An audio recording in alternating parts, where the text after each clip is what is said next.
Hey, it's me, the NPC. This week's Super Speculation Brothers is all about third-party characters, so let's get right into it. Starting out strong is Rayman. If any third party is joining the roster, I think it will be Ubisoft with him. For starters, he's appeared in Smash already as a trophy. Nintendo and Ubisoft have been very friendly with each other ever since the launch of the Wii, and they've only grown closer over time. Ubisoft has been a constant supporter of Nintendo's consoles.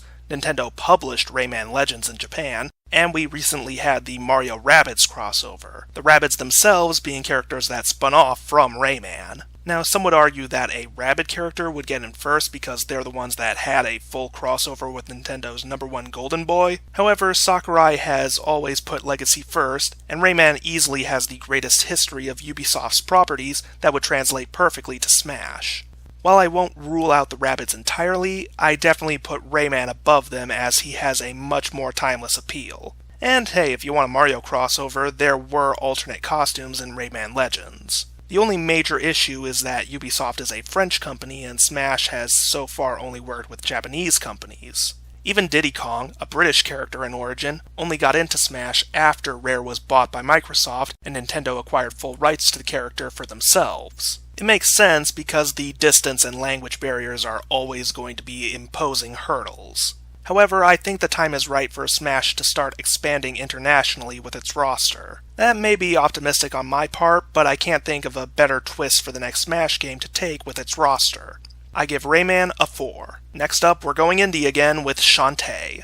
Out of all the potential indie characters for Smash, Shantae is definitely up there. Unfortunately, she's not #1, and that's the big issue. It's a long shot for even a single indie character to get into Smash. I can't see us getting 2. If we get 1, it's most likely going to be Shovel Knight. I've already laid out the case for him, and I can't see anyone else on that level surpass him. Sure, Shantae has a long history of quality titles that have appeared predominantly on Nintendo systems, and she's definitely a close second. However, I still give Shovel Knight the edge. Maybe I'm wrong, and maybe Shantae will surprise me. Smash has proven itself pretty unpredictable with its inclusions already. I give Shantae a 2. Next is a character who might sound out of left field, but is one that I'm personally pulling for. The Doom Slayer. Now, I want to be clear that this isn't just because Doom 4 was ported to the Switch. I mean, that certainly helps, but what actually sparked my desire to see the Doom Slayer in Smash was the inclusion of Cloud in Smash. It was a big reminder that Smash is a series of icons, and Doom Slayer really is an icon of the industry. There was a time when first-person shooters were instead just called Doom clones, not because it was the first, but because it was the most influential. Much like how Mario is emblematic of platforming games and Ryu is of fighting games, Doom Slayer is the face of FPS. Even Master Chief can't compare to the impact he's had. Hell, there straight up wouldn't be a Master Chief if it wasn't for Doom. Plus, Master Chief would never get into Smash anyway. If you're worried about Doom Slayer's realistic guns not being eligible for Smash, he's always had plasma rifles as a part of his arsenal, and Doom 4 introduced more fantastical weapons.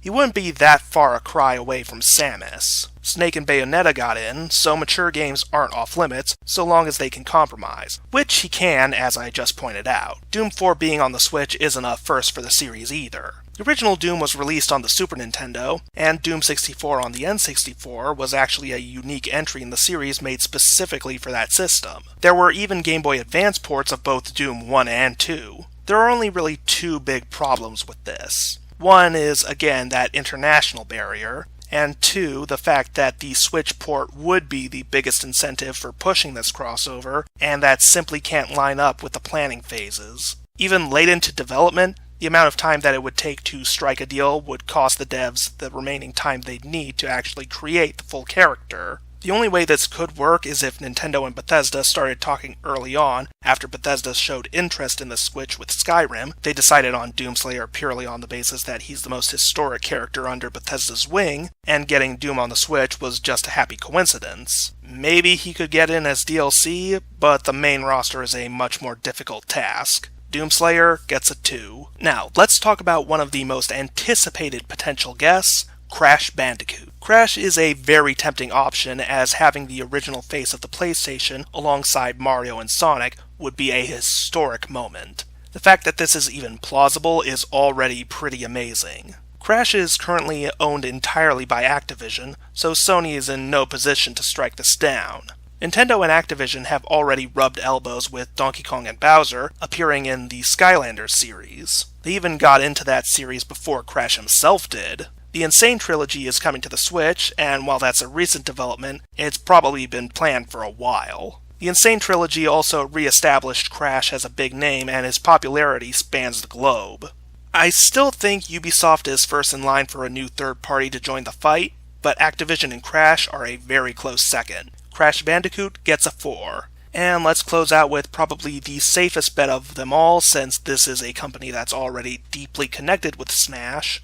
The king of the Iron Fist himself, Heihachi. For one, it's looking like Bandai Namco will be co-developing again. With Pac-Man already being squared away, Heihachi is easily the next big icon for the company. Sakurai even considered him for Smash 4, but wasn't able to make the character fit. While he missed his chance before, Sakurai has gone back to characters he couldn't get quite right the first time in the past. The Villager and Mii fighters were planned for Brawl, but weren't working out. One entry later, and both were fully realized. The same could easily happen for Heihachi, especially considering that Capcom was already able to translate a lot of the Tekken cast to a 2D fighter already, and PlayStation All-Stars was even able to make Heihachi work in a platform fighter. Although PlayStation All-Stars does raise a bit of a concern. Sakurai may be hesitant on bringing Heihachi to Smash for fear of plagiarizing PlayStation All-Stars' take on him, even accidentally. Still, that's a very minor hurdle to get over. All in all, I really can't see any reason not to bring gaming's worst dad to Smash, and I give Heihachi a 5. That concludes this episode. Next time, I'm going to be focusing on characters that Source Gaming has talked about on their own series, and give a second opinion on them. Leave a comment below letting me know who you want to hear me talk about, and I'll see you next time.